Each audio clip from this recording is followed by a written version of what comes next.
میرے بھائیوں، دین بہت ہی عزیز ہے، بہت ہی قیمتی ہے، یہ کسی سے بھی سیکھنے کی چیز نہیں ہے۔ اچھی طرح دیکھ لیں، سلف صالحین کہا کرتے تھے، صحیح مسلم کے مقدمے میں امام مسلم نے اسے بیان کیا ہے، ان ھذا العلم دین فانظروا عمن تاخذون دینکم، کہ یہ جو دین، یہ علم ہے، یہ حقیقت میں دین ہے۔ کسی سے آپ علم حاصل کر رہے ہیں کتاب و سنت کا، تو صرف علم حاصل نہیں کر رہے ہیں بلکہ دین سیکھ رہے ہیں۔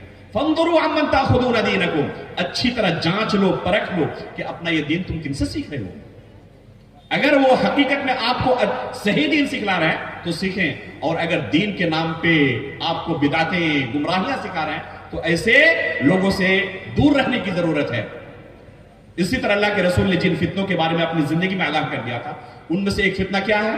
صحیح بخاری کی روایت ہے، ان ھذا العلم ينتزع انتزاعا حتى اذا لم يبق عالما اتخذ الناس رؤوسا جهالا، کہ آہستہ آہستہ یہ علم اٹھا لیا جائے گا، یہاں تک کہ جب علماء ختم ہو جائیں گے، کیا کریں گے؟ جاہلوں کو لوگ سردار بنانا شروع کر دیں گے، ان سے آ کر دین کے مسائل پوچھیں گے، دین سیکھنا چاہیں گے ان سے، اور کیا ہوگا نتیجے میں؟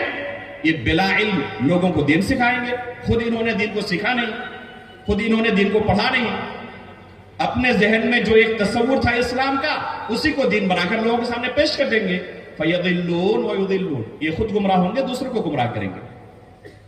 چنانچہ یہ فتنہ بھی بہت ہی شروع کے زمانے میں ظاہر ہو چکا۔ صحیح مسلم کا مقدمہ پڑھیں، ابو الزناد رحمہ اللہ کا قول نقل کیا امام مسلم نے۔ صحیح مسلم کا جو مقدمہ ہے، اللہ اتنا انتہائی اہم مقدمہ ہے کہ اگر صرف اس مقدمے کو کوئی صحیح طریقے سے پڑھ لے تو اہل سنت والجماعت کا منہج اس کے لیے بالکل روز روشن کی طرح واضح ہو جائے گا۔ ابو الزناد رحمہ اللہ کا قول نقل کرتے امام مسلم رحمہ اللہ، ادرکت بالمدینۃ مئۃ کلہم مأمون لا یؤخذ عنہم العلم یقال لیس من اہلہ، مدینے کے اندر ایک دو نہیں، سینکڑوں، 100 لوگوں کو، اور مقصد سینکڑوں لوگوں کو، بے شمار لوگوں کو کہہ رہا ہے کہ بے شمار لوگ ایسے موجود تھے جو مأمون تھے، انتہائی امانت دار، یہ لٹیرے چور اچکے نہیں تھے، امانت دار تھے، تقوی و پرہیزگار والے لوگ تھے۔ لا یؤخذ عنہم العلم، لیکن ان سے علم نہیں لیا جاتا تھا۔ یہ خود دوسروں کے سامنے آتے تھے علم سکھانے کے لیے کہ ہم سے دین سیکھو، لیکن نہیں، ان کے نزدیک دین بڑا قیمتی تھا، ہر ایک سے نہیں لیا جائے گا۔ کیا کہا جاتا؟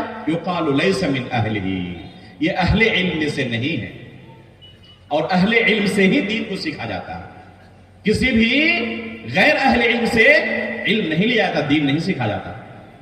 خطیب بغدادی رحمہ اللہ نے امام مالک رحمہ اللہ سے نقل کیا ہے کہ ان سے دین کیوں نہیں سیکھا جاتا، یہ خود سے سکھانا چاہتے تھے، کیوں نہیں سیکھا جاتا؟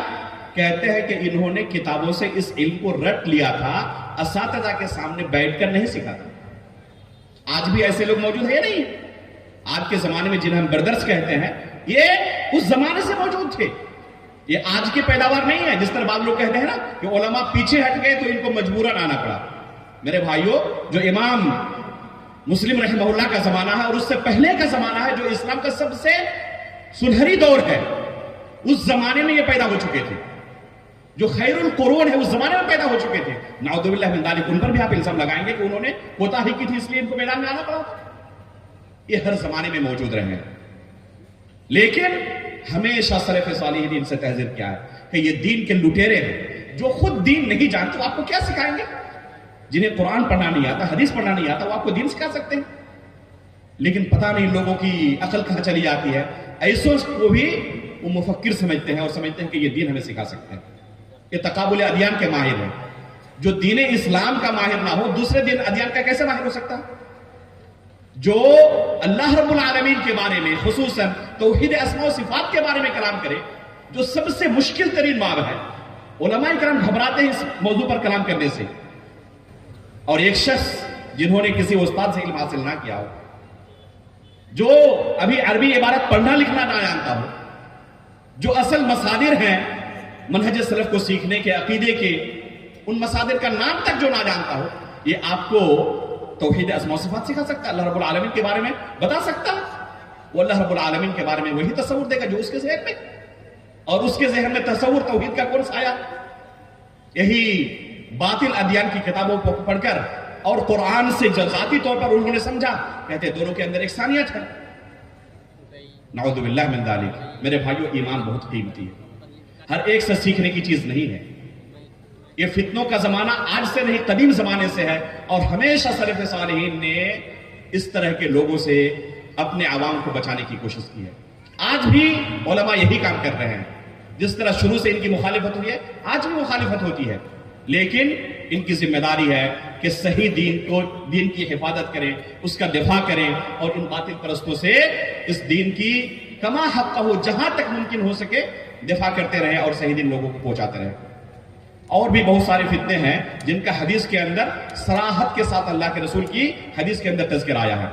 میرا وقت تقریباً ختم ہو چلا ہے، اور میں نے شروع میں کہا تھا کہ انشاءاللہ شیخ محترم آخر میں 5-10 منٹ کے اندر میری اس تقریر کا خلاصہ بھی آپ کے سامنے بنگلہ میں پیش کریں گے۔ امید کرتا ہوں کہ شیخ محترم یہ عنایت کریں گے اور اس کا خلاصہ آپ کے سامنے بنگلہ زبان میں پیش کر دیں گے، تاکہ اگر کسی کو کچھ سمجھنے میں پریشانی ہوئی ہو تو اس کا خلاصہ سن کر اسے صحیح کر لیں۔ اللہ رب العالمین سے ہم دعا کرتے ہیں کہ اللہ رب العالمین ہمیں آخری سانس تک سلف صالحین کے منہج پر قائم رکھے۔